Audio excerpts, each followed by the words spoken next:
আসসালামু আলাইকুম এভরিওয়ান। মায়ের মৃত্যু গল্পের 12 নম্বর পর্ব। তো চলো বেশি কথা না বলে গল্প শুরু করা যাক। সেতুর সাথে নিচে নেমে দেখি টেবিলের এক কোনায় রিয়া বসে নাস্তা করছে আর 3জন মেয়ে মিলে রিয়াকে খাবার দিচ্ছে। সেতু আমাকে ইশারা করে বলল, আপনি গিয়ে রিয়ার পাশে বসে পড়েন। মনে মনে চিন্তা করলাম রিয়ার মন এখন ভালো না, ওর পাশে না বসাই ভালো।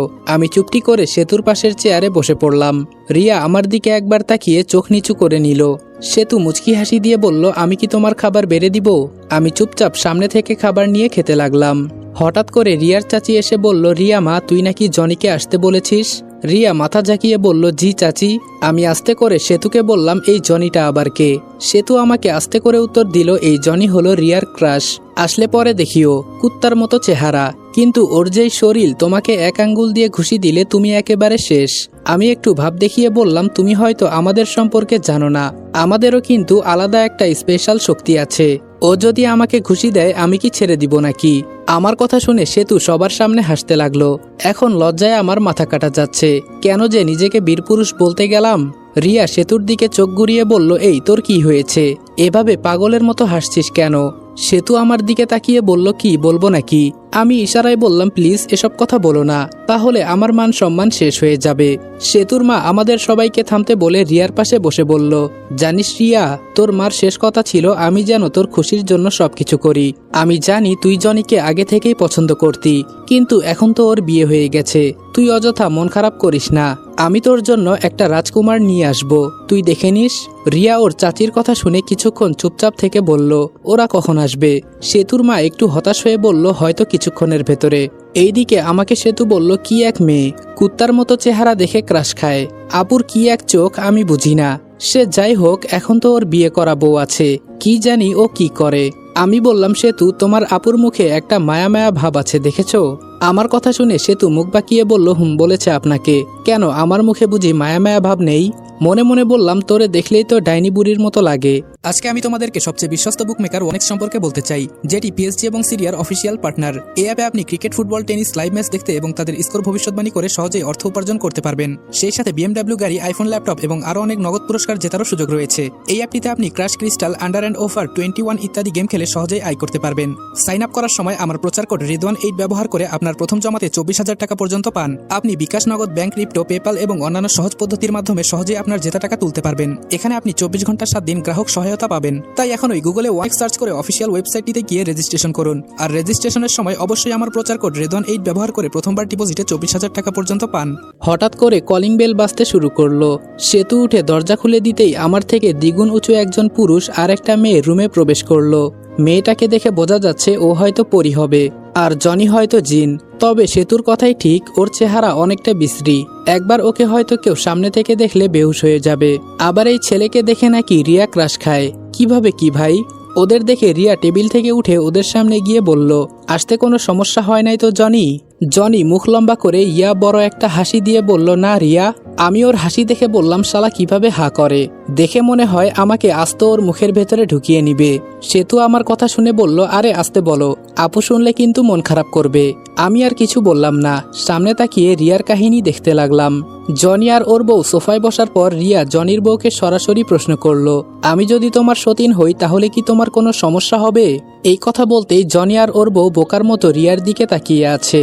এইদিকে আমরা ভাবছি রিয়া একজন বিবাহিত জিনকে আবার বিয়ে করতে চায়। ছি, রিয়ার চাচি তো বলেই দিল, রিয়া তোর মাথা খারাপ হয়ে গেছে, কি সব উল্টাপাল্টা কথা বলছিস? রিয়া ওর চাচির কথার উত্তর না দিয়ে জনিকে বলল, জনি তুমি তো জানতে আমি তোমাকে কতটা ভালোবাসতাম, তবে আমি সেটা প্রকাশ করি নাই। আর তুমি আমাকে কিছু না বলে কিভাবে বিয়ে করলে? এবার জনি মোটা কণ্ঠস্বরে উত্তর দিল, আপনি এখানকার রানী, আপনাকে বিয়ে করার ক্ষমতা আমার নাই, হয়তো সেই যোগ্যতা আমার আজও হবে না। দেখেন রিয়া, আমরাও ভালোবেসে বিয়ে করেছি, আমি চাই না আমাদের মাঝে তৃতীয় কোনো ব্যক্তি আসুক। আমার থেকে এখানে আরো ভালো শত শত জিন আছে, আপনি তাদের কাউকে জীবনসঙ্গী করে নেবেন। তবে আমি আপনার কাছে ক্ষমা চাইছি, আমাকে মাফ করে দিবেন। যদি এজন্য আমাকে ডেকে থাকেন তাহলে আমার করার কিছু নাই, আসি আমরা, এই চলো। এই কথাগুলো বলে জনি আর ওর বউ চুপচাপ দরজা দিয়ে বের হয়ে চলে গেল। রিয়া ধপ করে নিচে বসে পড়েছে। এখন একদম সবকিছু নীরব হয়ে গেছে, কোনো কথা নাই এখানে। আমি আস্তে করে টেবিল থেকে উঠে রিয়ার সামনে গিয়ে বললাম, এই আপনার কি মাথা খারাপ হয়ে গেছে? আপনার জন্য হাজার হাজার ছেলে পাগল, এজন্য আপনাকে বিশ্বসুন্দরী বলা হয়। আর আপনি কি না যার কোনো চেহারা নাই, কি আর বলবো। আপনার পছন্দ যে এমন হবে এটা আমি জানতাম না। বিয়ে হবার পরেও তাকে বলেন বিয়ে করতে। ওর আবার কত বড় সাহস আপনার মুখের উপর কথা বলে। থাক, আমি কি বলবো, আমি এখানে মেহমান হয়ে এসেছি। আপনার পছন্দের মানুষ এমন হবে এটা আমি জানতাম না। ঠাস করে রিয়া আমার গালে দুইটা চড় দিয়ে বলল, তুই চাকর চাকরের মতো থাকবি, আমার বিষয়ে নাক গলাতে আসবি না। আমার কি পছন্দ আর না পছন্দ সেটা কি তোকে বলতে হবে? 2 টাকার চাকর আবার আসছে আমার চামচামি করার জন্য। এখানে এসেছিস, চুপচাপ খাবি ঘুরবি, না হলে আবার চাকর হয়ে কাজ করবি। দ্বিতীয়বার যদি এমন কিছু বলিস না, তোকেও তোর মায়ের মতোই মেরে কেটে একদম টুকরো টুকরো করে ফেলবো। আসছে আমার পছন্দের কথা বলতে। তুই কি জানিস ভালোবাসা হয় মন থেকে? চেহারা দিয়ে আমি কি করব? রাগে রিয়ার চোখ মুখ লাল হয়ে গেছে। রিয়া চোখ মুখ লাল করে চলে গেল। আমি গালে হাত দিয়ে দাঁড়িয়ে আছি। কি বলবো কিছুই বুঝতে পারছি না। আমার সামনে সেতুর মা দাঁড়িয়ে আছে, আবার সেতু এক কোনায় দাঁড়িয়ে দাঁড়িয়ে আমাদের কাহিনী এতক্ষণ দেখছিল। আমার দিকে একবার তাকিয়ে সেতু ওর মাকে বলল, আম্মু আপু এটা কি করলো? সেতুর মা আমার কাছে এসে বলল, আমি ওর পক্ষ থেকে তোমার কাছে মাফ চাইছি বাবা। আমার মেয়েটা ওর প্রেমে পড়ে পাগল হয়ে গেছে, কি করব বলো? বোঝালেও বুঝতে চায় না। আমি মুচকি হেসে বললাম, আসলে সব দোষ আমার চাচি। আমি যদি এখানে না আসতাম তাহলে এমন হতো না। আর রিয়া তো ঠিকই বলেছে, চাকর তো চাকরের মতোই থাকবে। সেতু এবার আমার পাশে দাঁড়িয়ে বলল, আপু তোমাকে এই কথা বলল কেন? আমি নিচে বসে বললাম, বলবো ঠিক আছে, তবে আমাকে কথা দিতে হবে এসব যেন কেউ জানতে না পারে। একটা কথা কি জানো সেতু, মানুষ বলে অভাবে নাকি স্বভাব নষ্ট। আর আমি নিজের মাকে খুনের অপরাধে জেলে যাই, সেই ফাঁসি থেকে বাঁচার জন্য চাকর হয়েছি। আমার কি কপাল, তাই না? আর আজকে যাকে বাঁচাতে গিয়ে মরতে বসেছিলাম সে আমাকে। সেতুর আম্মু আমার পাশে বসে বলল, বলো তো তোমার কাহিনী কি, আমি শুনতে চাই। আমি কথা দিচ্ছি এসব কথা কখনোই বাহিরে যাবে না। আন্টির দিকে তাকিয়ে এক এক করে আমার জীবনের সব কাহিনী বললাম। সব শুনে সেতুর আম্মু আমার মাথায় হাত দিয়ে বলল, কে বলেছে তোমার কেউ নেই? আমি আছি তো। আমি কি তোমার মায়ের মতো না? আজকে থেকে যখনই তোমার কিছু দরকার হয় আমাকে বলবে। নিজের মন মতো যা ইচ্ছা তাই করবে। কেউ যদি কিছু বলে তাহলে আমাকে বলবে, কেমন? পেছন থেকে সেতু বলল, আরে আমি আছি তো আম্মু, ওর কিছুই হবে না। আমি বললাম, এখান থেকে যাওয়ার রাস্তা আমাকে দেখিয়ে দিবে? আমি এখানে এসে অনেক বড় ভুল করেছি। আমার কথা শুনে সেতু আর সেতুর মা বড় বড় চোখ করে আমার দিকে তাকিয়ে আছে। আমি বললাম, আমি কি কিছু ভুল বলে ফেলেছি? সেতুর আম্মু আমাকে ধমক দিয়ে বলল, এসব উল্টাপাল্টা কি চিন্তা করো? এখানে রিয়াই কি তোমার আপন? আমরা বুঝি তোমার কেউ না? বুঝেছি, এখন তোমার মাথা গরম হয়ে আছে। সেতু ওকে রুমে নিয়ে আয়, আগে ঘুমিয়ে মাথা ঠান্ডা করো, ঠিক আছে? এই বলে সেতুর মা চলে গেল। সেতু আমার হাত ধরে বলল, আচ্ছা আপনার হাত এত ঠান্ডা কেন? আমি সেতুর থেকে হাত ছাড়িয়ে নিয়ে বললাম, এভাবে এমন ফালতু ব্যবহার করো কেন? তুমি বুঝো না সেতু, আমার এসব ভালো লাগে না। সেতু মুখ বাঁকিয়ে উপরে উঠতে উঠতে বলল, আমরা কি পৃথিবীর মানুষের থেকে কম সুন্দরী নাকি যে আমাদের পছন্দ হয় না? আমি বললাম, দেখো সেতু, তুমি এখনো পিচ্চি একটা মেয়ে, এত কিছু বুঝবে না। সেতু দাঁড়িয়ে চট করে বলল, আপনি আজকে আমার সাথে এক রাত থাকেন, সকালে দেখবেন আমাদের কতগুলো বেবি হয়ে যাবে। চুপচাপ উপরে উঠতে উঠতে বললাম, কি এক পাগলের বাসায় আমি এসেছি। রুমে গিয়ে দরজা বন্ধ করে দিলাম। দরজার বাহিরে থেকে সেতু বলছে, ভালো করে ঘুমাও প্রিয়, আর আমি কিন্তু ছোট না, তুমি চাইলে ট্রাই করে দেখতে পারো। আমি তোমার জন্য সবসময় তৈরি। আচ্ছা, মানুষ জাতি কি এত সুন্দর হতে পারে? সেতুর কথা কানে না দিয়ে আমি শুয়ে থেকে রিয়ার কথা চিন্তা করছি। রিয়া কিভাবে আমাকে চড় দিতে পারলো? আমার কারণে ও এখানে বেঁচে ফিরে আসলো, আর আমাকে? জীবনে আর যাই করি কাউকে আর সাহায্য করব না। বিছানায় শরীর লাগাতেই কখন যে ঘুমিয়ে গেলাম বলতে পারি না। যখন ঘুম ভাঙলো তখন আমি সামনে তাকিয়ে দেখি আমার সামনে রিয়া কফির মগ হাতে নিয়ে দাঁড়িয়ে আছে। আমাকে ঘুম থেকে উঠতে দেখে রিয়া বলল, সেই কখন থেকে তোমার জন্য আমি দাঁড়িয়ে আছি, কিন্তু তোমার ঘুম ভাঙার খবর নাই। আমি রিয়ার কথার উত্তর না দিয়ে চুপচাপ উঠে দরজা দিয়ে বের হতে হতে বললাম, ম্যাম আসলে আমি সরি, আমি যে আপনার টাকার কেনা গোলাম এটা আমার মনে ছিল না। আপনি একটু অপেক্ষা করুন, আমি এখনই আপনার জন্য কফি নিয়ে আসছি। রিয়া মূর্তির মতো এক জায়গায় দাঁড়িয়ে আছে। থাকবে আমার কি? আমাকে বলে আমি নাকি 2 টাকার চাকর হয়ে তার সম্পর্কে কথা বলতে এসেছি। নিচে নেমে সরাসরি কিচেন রুমে চলে গেলাম। কিচেন রুমে গিয়ে তো আমি পুরাই বোকা হয়ে গেলাম। এখানে প্রায় 10 জনের মতো মেয়ে আছে, সব কয়টা মেয়ে মিলে রান্না করছে। এতগুলো মেয়ের ভেতরে আমি একা একটা নিরীহ ছেলে আসা ঠিক হয় নাই। আবার ওরা কিন্তু পরি, কখন যে আমাকে কি করে বসে। কেন যে সকাল সকাল রাগ দেখাতে গেলাম। আমাকে দেখে সব কয়টা মেয়ে দূরে চলে গেল। আমি বললাম আমাকে শুধু কফি বানানোর জিনিসপত্রগুলো দেন। এটা বলতেই আমার সামনে সবকিছু আপনা আপনি চলে আসলো। আমি ঠান্ডা মাথায় কফি বানাতে লাগলাম। আমাকে কফি বানাতে দেখে পেছন থেকে একটা মেয়ে বলল, আপনি আমাদের এখানে মেহমান হিসেবে এসেছেন। যদি রাজকুমারী দেখতে পারে আপনি কফি বানাচ্ছেন তাহলে আমাদের অবস্থা শেষ করে দিবে। আমি কফি বানাতে বানাতে বললাম, চিন্তা করবেন না, কারো কিছুই হবে না। আর কে বলেছে আমি এই বাসার মেহমান? আমি তো এখানে চাকর হিসেবে এসেছি। আমি তো 2 টাকার চাকর। হঠাৎ কেউ বলে উঠল, বাবা সকাল সকাল কি তোমার মাথা খারাপ হয়ে গেছে? পেছনে তাকিয়ে দেখি রিয়ার চাচি চলে আসছে। আমি কফির মগটা হাতে নিয়ে বললাম, আমি তো এখানে।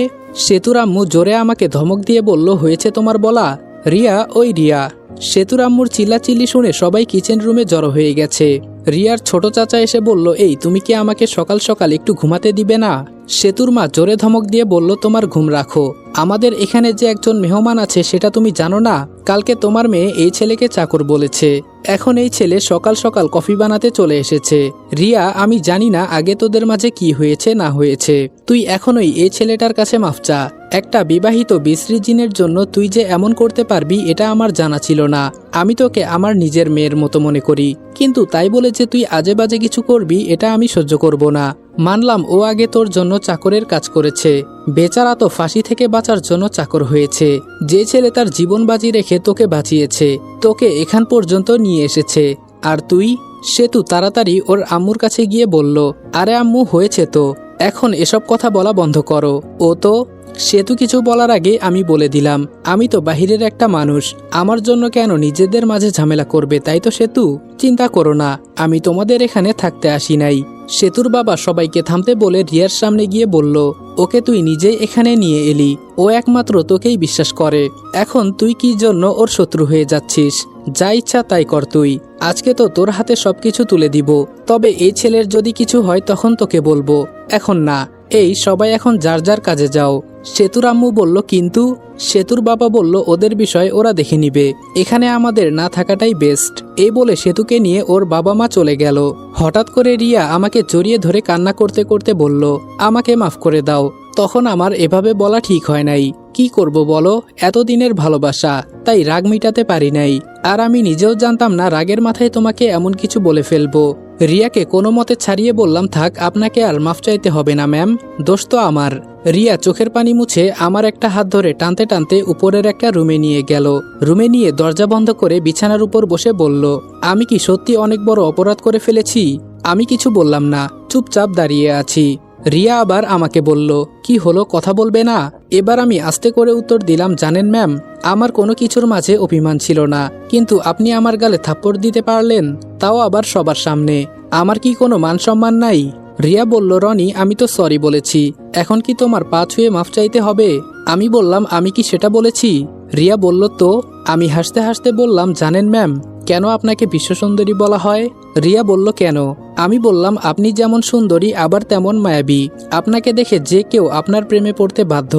রিয়া বলল, কে বলেছে আমি সুন্দরী? যদি সুন্দরী হতাম তাহলে আজকে আমাকে রেখে ও অন্য কাউকে বিয়ে করতে পারতো না। আমি বললাম, একটা সত্যি কথা বলবো ম্যাম?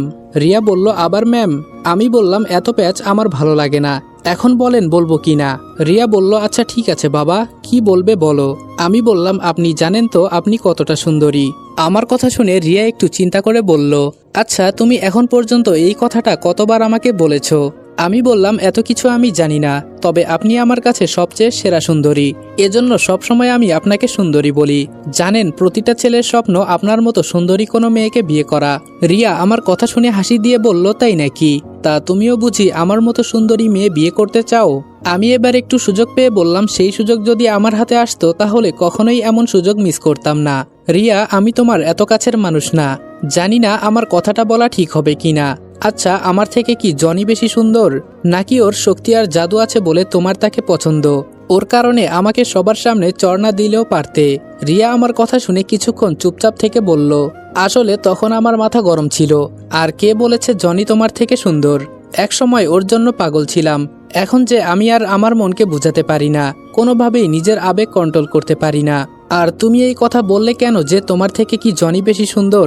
এবার আমি মাথা নিচু করে চোখ বন্ধ করে বললাম, আর নিজের মনের ভেতরে রাখা কথাগুলো চাপিয়ে রাখতে পারছি না। আজকে সবকিছু বলেই দিব। আসলে আপনাকে আমি প্রথম যেদিন দেখেছি সেই দিনই আপনার প্রেমে পড়েছি। এজন্য তো আমি আমার জীবন বাজি রেখে আপনাকে বাঁচালাম। কি করব বলেন, আমার যে এই পৃথিবীতে বিশ্বাস করার মতো কোনো মানুষ নাই। জানি না কিভাবে আপনাকে এত ভালোবেসে ফেলেছি। হয়তো আপনার সাথে থাকতে থাকতে এমন হয়ে গেছে। আমার মতো আপনাকে যারা প্রথম দেখেছে সবাই এই কথাটা বলতে চাইবে। সবাই হয়তো বলবে আমি আপনাকে ভালোবাসি। বলতে পারেন আমিও ওদের মতোই একজন। তবে পার্থক্য শুধু এই জায়গায়, আমি জীবন বাজি রেখে সবসময় আপনার পাশে ছায়া হয়ে থাকব। হয়তো দূর থেকে ভালোবেসে যাব, তাতেও আমার চলবে। কারণ মানুষ বলে দূর থেকে ভালোবাসার মাঝে নাকি অনেক মজা আছে। আজকে যখন দেখলাম আপনি জনিকে বিয়ে করবেন বলেছিলেন, তখন যে আমার কেমন লেগেছিল কি করে যে বোঝাবো আপনাকে। দেখেন আমি কি বোকা, মনের ভেতরে যত কথা চাপা পড়েছিল সব আজকেই বলে দিলাম। যদি আমি ভুল কিছু বলে থাকি মাফ করে দিবেন। চাকরের মুখে এসব কথা মানায় না। আমি এই পর্যন্ত বলে কথা বলা বন্ধ করে দিলাম। আমার বলা প্রতিটা কথা রিয়া ভালো করে শুনলো, কোনো কিছুই বলছে না, হয়তো অন্য কিছু চিন্তা করছে। কিছুক্ষণ পর রিয়া আমার সামনে এসে বলল, আর কখনো তুমি নিজেকে চাকর মনে করবে না। তবে তুমি যেই কথাগুলো বললে এগুলো তোমার বলা উচিত হয় নাই। আমি রাগ করি নাই। তবে তুমি তোমার যোগ্যতা অনুযায়ী কারো প্রেমে পড়বে। আমি এখানকার রানী হব আজকে। আমার কথা মতো সবাই চলবে। ধরো তোমাকে আমি বিয়ে করলাম, বিয়ের পরে সবাই যখন জানতে পারবে তুমি একসময় আমার জন্য চাকরের কাজ করতে, তখন আমার সম্মান কোথায় যাবে বুঝতে পারছো? আমি যেমন এখানকার রানী, তেমনি আমার যোগ্যতা অনুযায়ী কোনো রাজা বিয়ে করে নিব। তুমি এখানে বেড়াতে আসছো আমার বন্ধু হয়ে, বন্ধু হিসেবেই থাকো। আর যদি কাউকে পছন্দ হয় আমাকে বলবে, কেমন? আমার বলা কথাগুলো শুনে মাইন্ড করো না। তুমি নীরবে একটু চিন্তা করে দেখবে আমার সাথে তোমার মানায় কিনা। ভালোবাসা তো পরের কথা, এখন ঘুমাও কেমন? আর কিছুক্ষণ পর রেডি হয়ে রাজদরবারে যাবে। আজকে আমি সমস্ত দায়িত্ব নিব এখানকার। আমি কি বললাম মনে থাকবে তো? আমি মাথা ঝাঁকিয়ে বললাম হুম। রিয়া কফির মগটা আমার হাতে দিয়ে বলল, আর কিছুক্ষণ পর আমার সাথে দেখা করার জন্য তোমার অনুমতি লাগবে। এটা কি জানো? থাক, এত কিছু তোমার জানার দরকার নেই। ধীরে ধীরে সবকিছু জানতে পারবে। আচ্ছা আমি গেলাম। রিয়া চলে যাওয়ার পর চুপচাপ গিয়ে বিছানার উপরে বসলাম। চোখ থেকে এক ফোঁটা জল নিচে গড়িয়ে পড়ল। রিয়া আমাকে এই কথা বলতে পারলো? আমি নাকি তার যোগ্য না? ঠিকই তো বলেছে। আমি একজন সামান্য চাকর হয়ে কিভাবে ওকে বলি ভালোবাসার কথা? সে আবার এখানকার রানী। নিয়তির কি আজব খেলা। রিয়া জনিকে ভালোবাসে, কিন্তু জনি তার ভালোবাসা ফিরিয়ে দিল। আর আমি রিয়াকে এতটা ভালোবাসার পর রিয়া আমাকে ফিরিয়ে দিল। কি আজব একটা খেলা।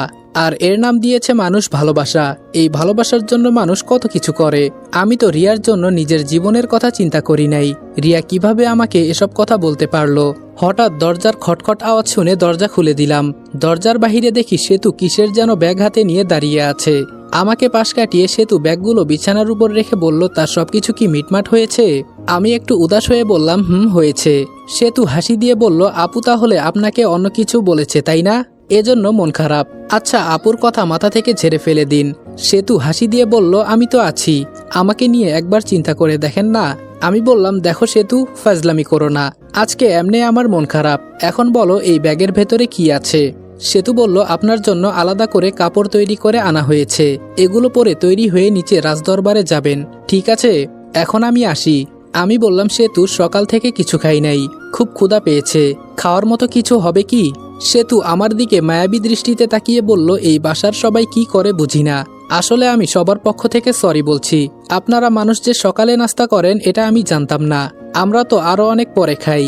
সেতু দরজা দিয়ে বের হতে হতে বলল, 5 মিনিট অপেক্ষা করেন, সবকিছু রেডি করে নিয়ে আসবে। তারপর খেয়ে দিয়ে তৈরি হয়ে নিচে যাবেন, কেমন? এই কথা বলে সেতুও চলে গেল। সেতুর কথা মতো কিছুক্ষণ পর খাবার এসে গেল। খেয়ে দিয়ে ব্যাগ খুলে দেখি নীল কালারের একটা পাঞ্জাবি আর পায়জামা, এর সাথে ম্যাচিং করে কালো ঘড়ি, টুপি, আবার নীল কালারের একটা ফোনও আছে। এগুলো দেখে একটা হাসি দিলাম। এখানে সব দেখি আমার পছন্দের কালারের। সবকিছু পরে রেডি হয়ে নিলাম। নিজেকে আজকে একজন রিয়েল হিরোর মতোই লাগছে। সব মিলিয়ে একদম ঝাঁকানাকা। দেখলেন, নিজের প্রশংসা নিজেই করছি। কি আর করব, আপনারা তো আমাকে নিয়ে আর প্রশংসা করবেন না। আসসালামু আলাইকুম এভরিওয়ান। মায়ের মৃত্যু গল্পের 12 নম্বর পর্ব এখানে শেষ করলাম। ভিডিওটা ভালো লাগলে উড়াধুরা লাইক, কমেন্ট এবং শেয়ার করে দাও। আর ভিডিওটা ইউটিউব থেকে দেখে থাকলে চ্যানেলটা সাবস্ক্রাইব করে দিও। আর ফেসবুক পেজ থেকে দেখে থাকলে পেজটা ফলো করে দিও। তো দেখা হচ্ছে নেক্সট ভিডিওতে। ততক্ষণ ভালো থাকবা, সুস্থ থাকবা। আল্লাহ হাফেজ।